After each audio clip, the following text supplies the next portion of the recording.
नमस्कार, दोपहर की नंबर 1 डिबेट में आपका स्वागत है। मैं हूं आपके साथ हिमांशु दीक्षित। इस देश में सबसे ज्यादा अफवाह बहुत तेजी से फैलती है।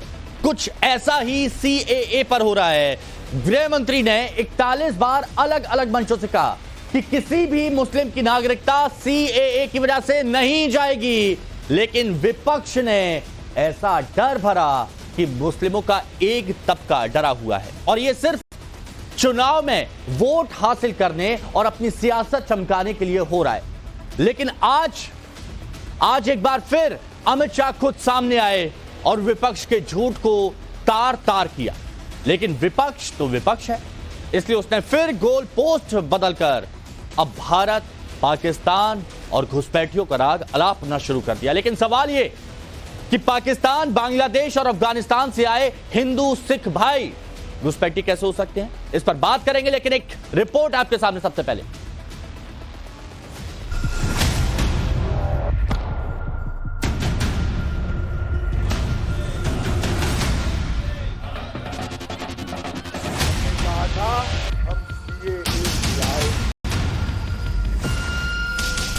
सीएए के नाम पर धर्म की सियासत करने वाले विपक्ष और खासतौर पर कांग्रेस, असदुद्दीन ओवैसी और ममता बनर्जी जैसे नेताओं को बीजेपी के चाणक्य की ये खुली चुनौती है। हम सीएए लाएंगे। सीएए जब से देश भर में लागू हुआ है, देश का विपक्ष घड़ियाली आंसू बहा रहा है, मुस्लिम समाज को डरा रहा है कि सीएए लागू होने से उनकी नागरिकता पर खतरा पैदा हो जाएगा। लेकिन आज देश के गृह मंत्री ने एक एक करके सभी विपक्षी नेताओं को आड़े हाथ लिया और झूठ को बेनकाब किया। दिल्ली के चुनाव उनके लिए लोहे के चने चबाने जैसे हैं, इसलिए वोट बैंक की पॉलिटिक्स कर रहे हैं। नौकरी का कहां सवाल है, वो ऑलरेडी यहां है। और बांग्लादेशी नौकरी का अधिकार नहीं मार रहे हैं क्या? रोहिंग्याज नहीं मार रहे हैं? इनके लिए तो आप कभी नहीं बोले भाई। ममता जी को मैं खुली चुनौती देता हूं, इस कानून की धारा में से किसी की नागरिकता छीनने की एक धारा वो बता दे सार्वजनिक रूप से। वो खौफ पैदा कर रही है, हिंदू और मुसलमानों के बीच में विखवाद कराना चाहती। मेरी सरकार का फैसला ऐसी है, इसके बारे में मेरी पार्टी के तर्क, मेरी गवर्नमेंट के तर्क और क्यों ये देश के हित में है मुझे समझाना पड़ता है। जरा राहुल गांधी जी आपके इसी कमरे में आकर देश को समझा दे कि क्यों विरोध में है। मेरा उद्धव जी से रिक्वेस्ट है कि कानून चाहिए या न चाहिए वो स्पष्ट करो पहले। क्या उद्धव जी बोल सकते हैं कि कानून नहीं आना चाहिए? दरअसल जब से सीएए लागू हुआ है, तब से पूरा विपक्ष इस कानून को देश के मुस्लिमों का विरोधी साबित करने पर तुला है। कोई दावा कर रहा है कि इस कानून से मुस्लिमों की नागरिकता पर खतरा है, तो कोई कह रहा है कि बाहर से आने वाले शरणार्थी उनके बच्चों के अधिकार छीन लेंगे। आज जो 2014 के पहले भी आए थे, हमारे देश के अंदर उनके अधिकार नहीं है। आप उनको नागरिकता देके अब सरकारी नौकरियों दी जाएंगी उनको। पाकिस्तान से आए हुए घुसपैठियों को हमारे देश के अंदर अब सरकारी नौकरियां दोगे आप। तो हम ये बताना चाह रहे हैं कि सीएए एक्ट को सिर्फ आप सीएए से मत देखिए, इसको आपको एनपीआर से और एनआरसी से जोड़कर देखना पड़ेगा। दरअसल सीएए को साधारण भाषा में समझा जाए तो ये सिर्फ एक ऐसा कानून है जो पाकिस्तान, बांग्लादेश और अफगानिस्तान से प्रताड़ित होकर भारत आए हिंदू, सिख, ईसाई, बौद्ध, जैन और पारसी को नागरिकता देगा और वो भी भारत में दूसरे सामान्य नागरिकों की तरह जीवन जी सकेंगे, क्योंकि वो भारत के नागरिक माने जाएंगे। मेरा और आपके जितना ही अधिकार उनका होगा। आप यहाँ पर अप्लाई कर दीजिए, नरेंद्र मोदी गवर्नमेंट पर भरोसा रखिए, आपको रिट्रोस्पेक्टिव इफेक्ट से सिटीजनशिप दी जाएगी। राहुल गांधी, ममता बनर्जी से लेकर केजरीवाल तक हर कोई सीएए का डर सिर्फ इसलिए दिखा रहा है कि चंद दिनों में चुनाव है और उन्हें मुस्लिम वोट बैंक की चिंता है। खासतौर पर बंगाल जैसे बॉर्डर इलाके में तो ममता की जीत की नींव भी वहां के मुस्लिम और बांग्लादेशी घुसपैठिए मजबूत करते हैं। ऐसे में सवाल सिर्फ इतना है कि आखिर क्यों पड़ोसी मुस्लिम देशों से प्रताड़ित होकर आए भारतीय मूल के लोगों को नागरिकता न दी जाए। क्या विपक्ष को ये डर है कि हिंदू संगठित हो रहा है और मजबूत संगठित हिंदू उनकी तुष्टीकरण की राजनीति के लिए बड़ा खतरा है? ब्यूरो रिपोर्ट, टाइम्स नाउ, नव भारत। रिपोर्ट आपने देख ली। जो मेहमान हमारे साथ मौजूद है उनसे आपको मिलवाते हैं। हमारे साथ सतीश लखेड़ा जी, बीजेपी प्रवक्ता मौजूद हैं। अवधेश कुमार जी, वरिष्ठ पत्रकार हमारे साथ में हैं। हमारे साथ में स्वयं पुरोहित जी टीएमसी के प्रवक्ता हैं, हमारे साथ में दानिश कुरैशी जी एआईएमआईएम के प्रवक्ता हैं। आप सभी का बहुत बहुत स्वागत है। जरा बताइए सतीश लखेड़ा जी, क्या दिक्कत है विपक्ष को, क्यों विपक्ष डरा हुआ है जैसे केंद्रीय गृह मंत्री अमित शाह कह रहे हैं?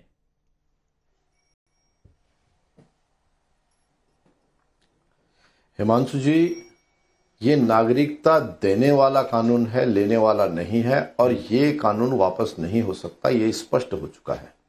मगर हिंदुओं का विरोध करने वाले, जैन का विरोध करने वाले, हिंदू पंथों का विरोध करने वाले, सिखों का विरोध करने वाले, वो लगातार किसी न किसी रूप में विरोध करने आए हैं। और उनके लिए तो स्वर्णिम समय है, इस समय चुनाव आ गया है। वो पाकिस्तान पे हिंदुओं के उत्पीड़न पे नहीं बोलते हैं और हिंदुस्तान में हिंदुओं के उत्पीड़न पे नहीं बोलते हैं। वो संदेश खाली में जो उत्पीड़न इतने सालों से हो रहा था उस पे चुप रहे। वो पाकिस्तान में संख्या क्या 20% थी, आज 1.5%, 2% रह गए हैं, उस पे चुप रहते हैं। ये एक पूरा माइंड सेट नैरेटिव फैलाया जा रहा है। पढ़े लिखे लोग हैं। भारत का संविधान हमें मानवीय आधार पे इजाजत देता है, इस पे कोई लाग लपेट नहीं। नेहरू जी की चिंता थी, महात्मा गांधी जी की चिंता थी, अंबेडकर जी की चिंता थी। उससे आप आकर के 2002 में तो पार्लियामेंट्री कमेटी थी, प्रणब मुखर्जी उसके चेयरमैन थे, कपिल सिब्बल साहब और लालू प्रसाद उसके सदस्य थे। और धार्मिक आधार पर नागरिकता जो उत्पीड़न हो रहा है धार्मिक आधार पे इन 3 देशों में, उनको नागरिकता देने की भावना पहले भी थी, तो लगातार थी।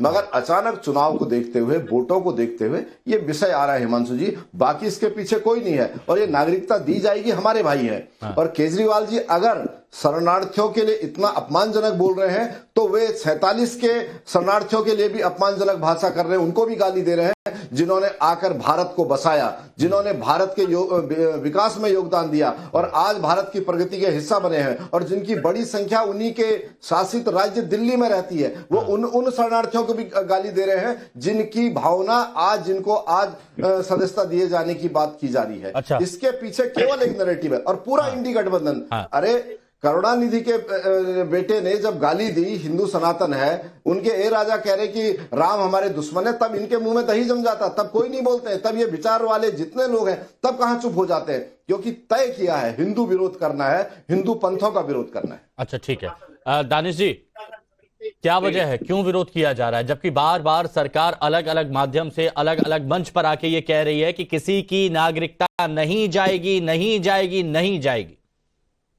देखिए, सबसे बड़ी बात तो ये है कि भारतीय जनता पार्टी की क्रेडिबिलिटी, जब वो उसकी बात करते हैं ना गारंटी की मोदी जी की, तो सबसे पहले वो महिलाओं को बेचारी को याद कर ले, उन नौजवानों को याद कर ले। ये तो सब पुरानी बातें हो गई, लेकिन मैं रिसेंटली बात करता हूँ।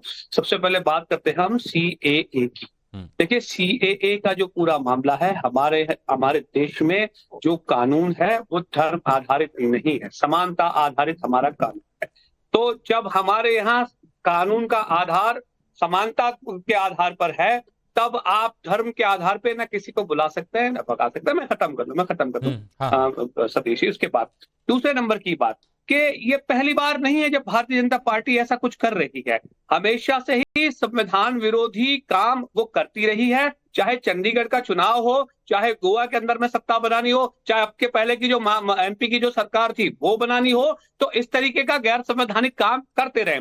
मैं आपसे ये पूछना चाहता हूं कि जो तरीका था नागरिकता देने का, वो सिस्टम बाकायदा फॉलो किया जा रहा था, उसमें कभी कोई भी धर्म को आधार बना के आधार नहीं बनाया जा रहा था, ना कोई ना किसी हिंदू को, ना किसी। मैं खत्म कर दूं। देखिए सतीश जी, मैं खत्म कर लूं फिर आप बोलिए। तब धर्म के आधार पर नागरिकता का आधार नहीं बनाया जा रहा था। अब सवाल ये है कि आप स्पेसिफिकली कॉन्स्टिट्यूशन को वायलेट करते हुए आर्टिकल 14 से लेकर जो हमारे राइट्स हैं, जो फंडामेंटल राइट्स हैं, उसमें आप धर्म विशेष को, मुझे ये बताइए सतीश जी कि आपका धर्म मेरे धर्म से बड़ा है या मेरा धर्म आपके धर्म से बड़ा है? संविधान के मुताबिक तो तमाम इक्वल है, तो फिर आपके मजहब को तरजीह क्यों दी जाएगी, मेरे मजहब को तरजीह क्यों नहीं दी जाएगी? ये जो मानसिकता है, इससे मुझे लगता है बाहर निकलने की जरूरत। अच्छा, लेकिन एक स्टैंड विपक्ष का ये भी है कि घुसपैठिया के तौर पर यहां पर लाया जाएगा, फिर यहां की नौकरी छीन ली जाएगी। एक तो तर्क ये भी है, तो ये तो यहां पर कॉन्ट्रडिक्ट हो रहा है ना।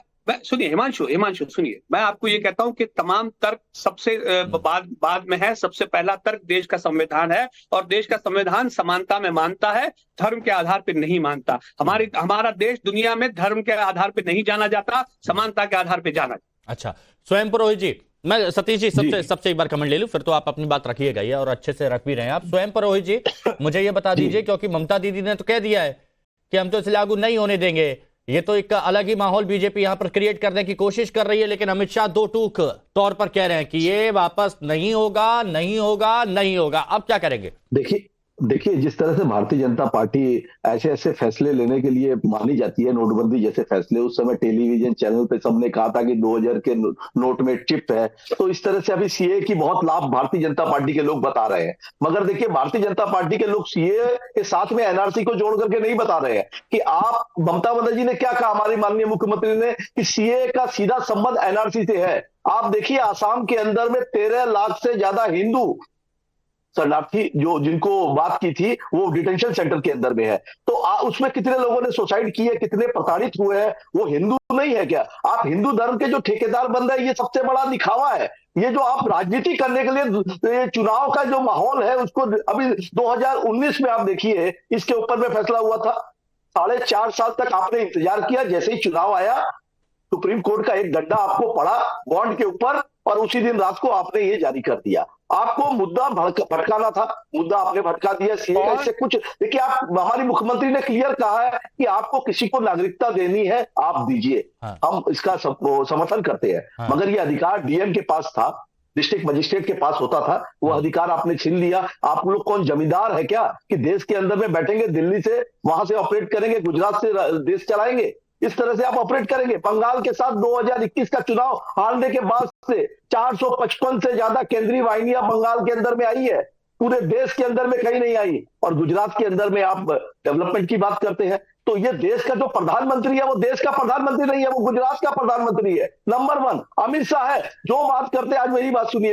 ये जो मोदी की गारंटी की बात करते हैं, मोदी की गारंटी की बात करते हैं, परिवारवाद। नहीं, मैं सुनना चाह रहा हूं, मैं जरा सुनना चाह रहा हूं पुरोहित जी गुजरात का बात मत करिए, मुझे मेरी बात करने दीजिए। हिमांशु जी मैंने आपको नहीं रोका, दानिश जी कह रहे हैं कि गुजरात का अपमान मत करिए, मैंने नहीं रोका है आपको। नहीं, मैं किसी का अपमान नहीं कर रहा हूं, मगर आप देखिए देश बंगाल के साथ कर रहे हैं। भारतीय जनता पार्टी का जिस व्यक्ति को टीवी पे शालीन भाषा पे बोलना नहीं आता है, उसको टीवी में बैठना नहीं चाहिए।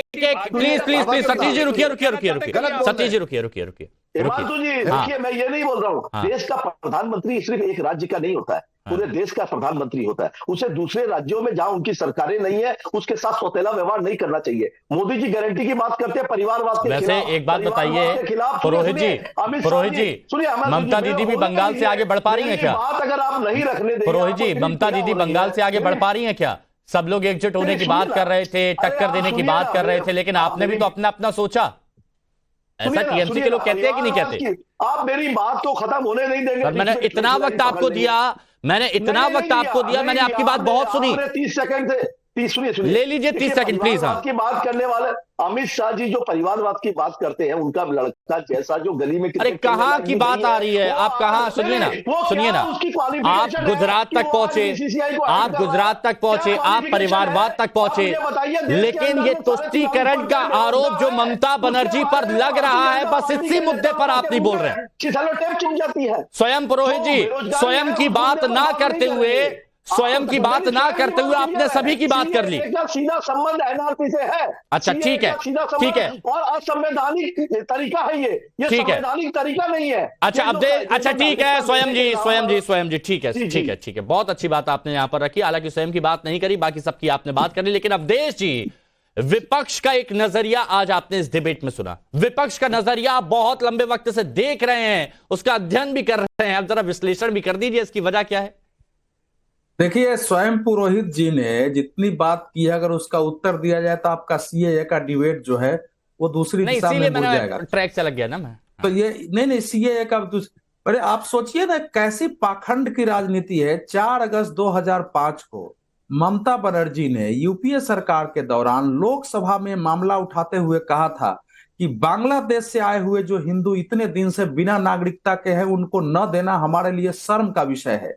और जब उनको इस बात को बोलने की इजाजत नहीं दी थी सोमनाथ चटर्जी ने लोकसभा में, तो उनकी ओर कागज फेंका था और वो वीडियो चारों तरफ चल रहा है।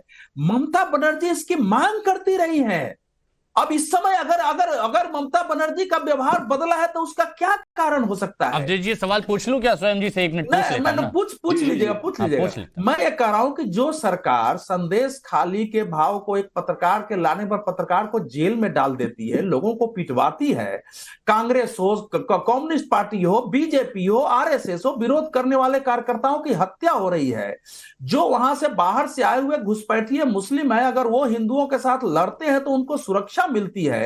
एक मुस्लिम नेता कहता है कि हिंदू महिलाओं को हमारे यहां लाओ, कोई भी दूसरी महिला नहीं आनी चाहिए, उसको सरकार संरक्षण देती है। वो कह रही है कि ये असमानता हमारे देश में कायम हो रहा है। तो ऐसी आलोचना को क्या सहा जाए? आप सोचिए ना जरा, आखिर जो हिंदू वहां से, भाई विभाजन जिन लोगों ने किया, विभाजन के दोषी तो वो बेचारे हिंदू, सिख, जैन, बौद्ध या ईसाई नहीं है ना, वो तो विश्वास करके रह गए। अब स्वयं पुरोहित जी देखिए, आपने इतनी सारी बातें कर ली थी, लेकिन मुद्दे की बात अवधेश जी ने यहाँ पर उठा दी है। आना चाहते हैं। नहीं, वो देखिए बात, देखिए पॉइंट टू पॉइंट जवाब दीजिएगा प्लीज।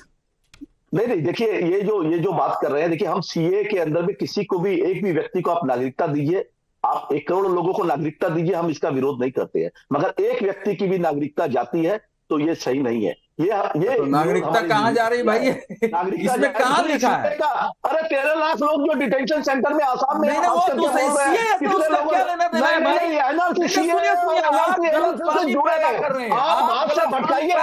नागरिकता देना और एनआरसी नहीं नागरिकता देना और एनआरसी को उसके साथ में जोड़ना, वो कानून एक साथ में आएंगे। आप अमित शाह जी का वो वीडियो सुनिए जिसमें कहा गया है कि हम सीए लाएंगे।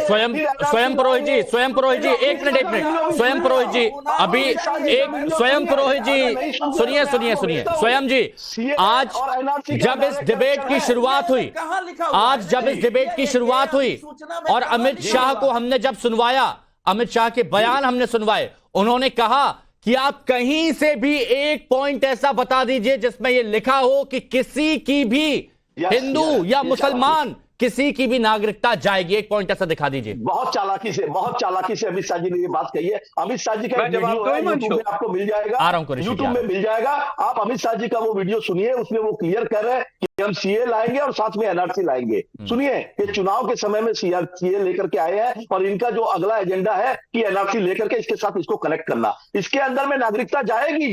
अगर जो भी व्यक्ति, आप सुनिए, एक छोटी सी बात सुनिए, अगर सपोज करिए मैं बांग्लादेश से आया हूं, भारतीय जनता पार्टी का एमएलए हूं और मैं चुन करके आया हुआ प्रतिनिधि हूं, मगर अभी मैं जब रजिस्ट्रेशन करने जाऊंगा कि मुझे नागरिकता चाहिए भारत की, मेरे पास में आधार कार्ड है, मेरे पास में वोटर कार्ड है, मेरे पास में SC/ST सर्टिफिकेट है, मेरे पास में सरकारी कागजात है, मेरी बात सुनिए, उसके बावजूद जिस दिन मैं अप्लाई करने जाता हूँ मेरी नागरिकता उसी समय खत्म हो जाती है। अच्छा, ये बोल रहा है उसी वक्त नागरिकता खत्म हो जाएगी। इसका जवाब दे दीजिए अवधेश जी, इसका तुरंत जवाब दे दीजिए। फिर मैं आगे जा रहा हूँ, दानिश जी और हमारे साथ में सतीश जी भी हैं। इन्होंने कहा कि जैसे ही दस्तावेज दिखाएंगे तुरंत नागरिकता वहां, टाटा बाय बाय।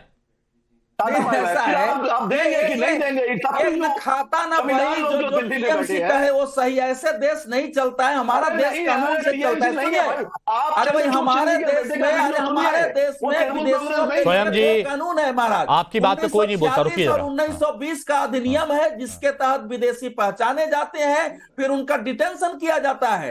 1955 के नागरिकता कानून से उसका कोई लेना देना नहीं है और सीएए का तो उससे कोई संबंध ही नहीं है। सीएए सुनिए, सीएए केवल भारत पाकिस्तान, सुनिए ना भाई, सुनिए, सीएए केवल भारत पाकिस्तान और बांग्लादेश के जैन, ईसाई, बौद्ध और पारसियों से संबंधित है, जो 31 दिसंबर 2014 के पहले भारत आ गए हैं।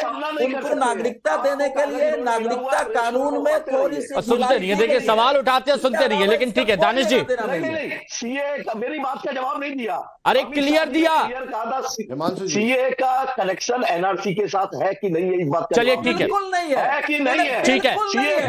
देखिए वरिष्ठ पत्रकार अवधेश जी ने कह दिया कि बिल्कुल भी संबंध नहीं है, ये अवधेश जी ने कहा। अब जरा सतीश जी का भी जवाब जान लेता हूं, क्योंकि आप सरकार से सवाल पूछ रहे हैं ना, आप सरकार से पूछ रहे हैं, तो सतीश जी आप भी दे दीजिए जवाब। बताइए क्या संबंध है सीएए एनआरसी?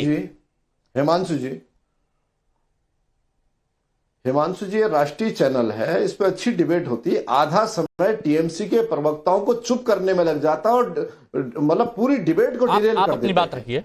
ममता बनर्जी क्या कह रही है ये महत्वपूर्ण नहीं है, देश का संविधान क्या कहता है, देश का संघ का ढांचा क्या है, जिसमें पश्चिम बंगाल कोई अलग देश नहीं है, वो भारत का हिस्सा है और वहां की प्रधानमंत्री जो मुख्यमंत्री और प्रधानमंत्री नहीं है, वो भारत के संविधान की गाइडलाइन के अंदर सब अपनी भूमिका तय कर रहे हैं। ममता बनर्जी ने कह दिया, ममता बनर्जी ने क्या करेगी, ममता बनर्जी अपने दायरे से बाहर नहीं बोलेगी, पहली चीज।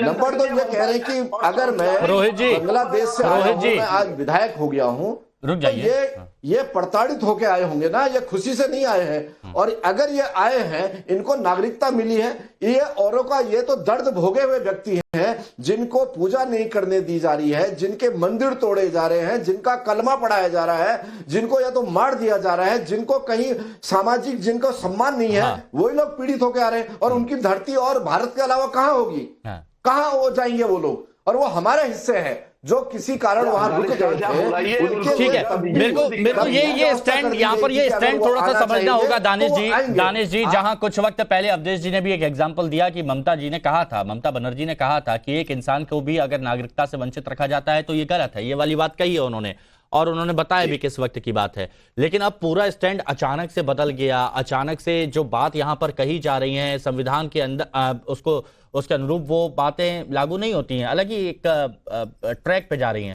तो इसीलिए मैं कह रहा हूं दानिश जी कि ये सारी चीजों का औचित्य क्या है, इससे क्या साबित करने की कोशिश हो रही है?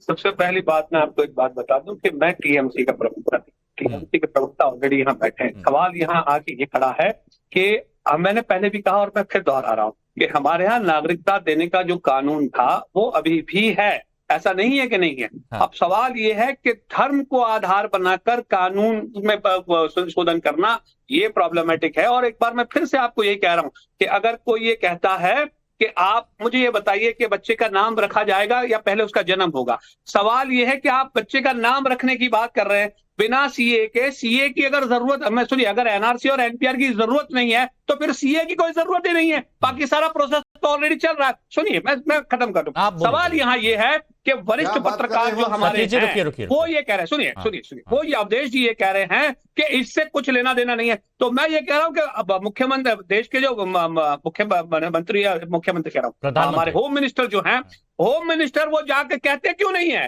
कि भाई हम सीए के अलावा और कुछ लागू करने वाले नहीं है, क्योंकि इनकी दोहरे मापदंड हैं और धर्म आधारित मापदंड हमारा फंडामेंटल राइट जो है देश का उसको वायलेट करता है। और ये सारी चीजें Bharatiya Janata party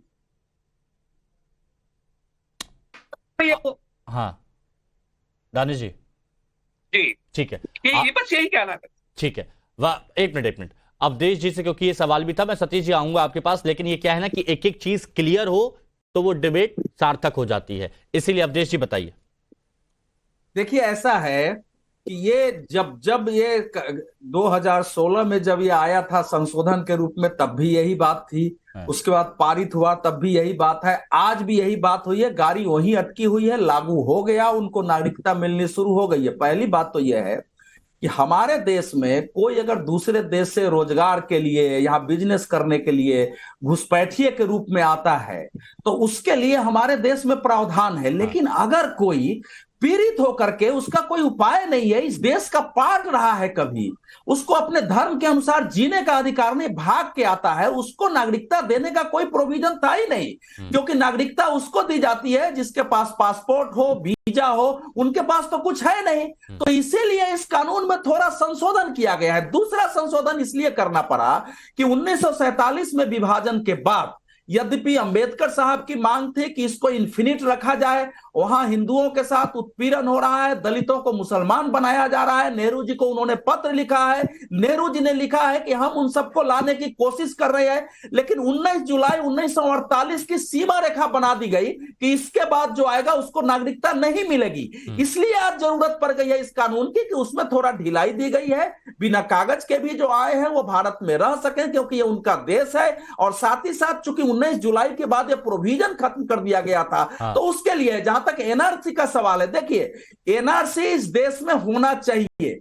national register for citizens पूरी दुनिया में होता है, हमारे देश के सिटीजन्स के नेशनल रजिस्टर होने ही चाहिए, उससे समस्या किसको हो सकती है। लेकिन वो सीएए से उसका कोई लेना देना नहीं है। ठीक है दानिश जी, वो एक अलग प्रोसेस है, ठीक है, वो ये तो अलग आपने प्रोसेस बहुत है। नहीं, डिटेल में, सुनो, ये तो आपने मैं बहुत ये डिटेल कह में रहा हूं, बताया। नहीं, यूपीए सरकार ने एनआरसी की शुरुआत की थी। हाँ। यूपीए सरकार ने एनआरसी की शुरुआत की थी। जो आज आधार कार्ड है ना, उनके समय आधार नाम नहीं था, लोगों को बुला करके उनके आंख की पुतली लेना सारा शुरू किया था, रजिस्टर बनाने का प्रोसेस। वो उनके प्रोसेस शुरू किया, वो होने जा रहा है। नहीं, ये सारी चीजें एक दूसरे के जवाब में बहुत लंबा वक्त जा रहा है, और ये अच्छी बात भी है कि कम से कम तर्कों के साथ जवाब रखें। लेकिन दानिश जी देखिए, आपसे जब भी बात होती है आप बहुत गहराई से अपनी बात को रखते भी हैं और समझते भी हैं। मुझे आप ये बताइए, क्योंकि आपने कहा कि भेदभाव नहीं होना चाहिए, लेकिन ये बात भी आप मानते हैं कि पाकिस्तान हुआ, बांग्लादेश हुआ, वहां पर कितना अत्याचार हो रहा है गैर मुस्लिमों के साथ जो वहां पर अल्पसंख्यक हैं, ये तो आपको पता है ना? कुछ आंकड़े भी इसके सामने बचे हुए हैं, कितने बचे हुए। मैं आपको बताऊं, हिमांशु सुनिए मेरी बात, मैं आपको एक बात बताऊं। देखिए, हम जब भारत का विभाजन हुआ, अफसोसनाक विभाजन जब देश का हुआ, तब पाकिस्तान, पूर्वी पाकिस्तान और कुछ हिस्सा अफगानिस्तान का गया। मुझे ये बताइए कि उन लोगों ने अपना देश मजहब के आधार पर रखा था। हमने तो अपना देश मजहब के आधार पर नहीं रखा था, हमने समानता के आधार पर रखा था। और अवधेश जी जो कह रहे हैं ना, इनकी बात मेरे एक आम भारतीय नागरिक के गले में इसलिए नहीं उतरती कि आप कानून बनाने की बात कर रहे हैं कि भाई कानून, सीए के लिए कानून बनाने की जरूरत आ पड़ी, ठीक है, लेकिन कानून धर्म के आधार पर नहीं बन सकता। ये सीधा सीधा संविधान का हनन है। अवधेश जी बड़े पत्रकार हैं, मुझे एक बात समझ में नहीं आती, मैं नहीं, दानिश जी मुझे एक बात समझ में नहीं आती, क्योंकि ये बात सभी को पता है कि 2 अप्रैल 1950 को जो एक समझौता हुआ था नेहरू लियाकत, हालांकि वो उस समझौते के बाद पाकिस्तान की हकीकत क्या रही है सबने देखा। जबरन अल्पसंख्यकों का धर्म परिवर्तन ना हो, ये सारे मुद्दे उठाए गए, लेकिन भारत में जहां उसको लागू किया गया, पाकिस्तान में अल्पसंख्यकों पर अत्याचार लगातार होता रहा। ये आंकड़े बताते हैं, पाकिस्तान की मानवाधिकार की रिपोर्ट जो पिछले साल जारी की गई उसमें यह बताया गया कि 23% की अल्पसंख्यक आबादी 2 या 3% रह गई है। कैसे कैसे उन पर अत्याचार हो रहा है, और अगर ऐसे लोगों को यहां पर जगह दी जा रही है तो इसमें तो आपत्ति नहीं होना चाहिए। मानवीय, मैं बताऊं आपको, मानवीय अभिगम की बात देखिए, किसी को आपत्ति की बात नहीं है, लेकिन धर्म आधार नहीं हो सकता। अच्छा। उसमें ये हमारा फंडामेंटल रिस्पॉन्सिबिलिटी है कि तमाम हम चीजों को समझे। दूसरे नंबर की बात कि मैं ये कह रहा हूं कि अगर भारतीय जनता पार्टी की सरकार, केंद्र की सरकार को अगर ये लगता है कि किसी तरीके का जुल्म और ज्यादती हो रही है, तो अंतरराष्ट्रीय स्तर पर कितनी बार कितने मामले ले जाएंगे? ठीक है, मतलब वही है कि बार बार सरकार ये कहेगी, सरकार अपनी तरफ से है कि जो भी भ्रम फैला रहा है वो भ्रम फैलाता रहे, हम अपनी बात पर कायम है, हम अपनी बात पर पूरी तरह से अटल है और इससे हम बिल्कुल भी हटेंगे नहीं, है ना? देखिए, आप सभी का बहुत बहुत शुक्रिया।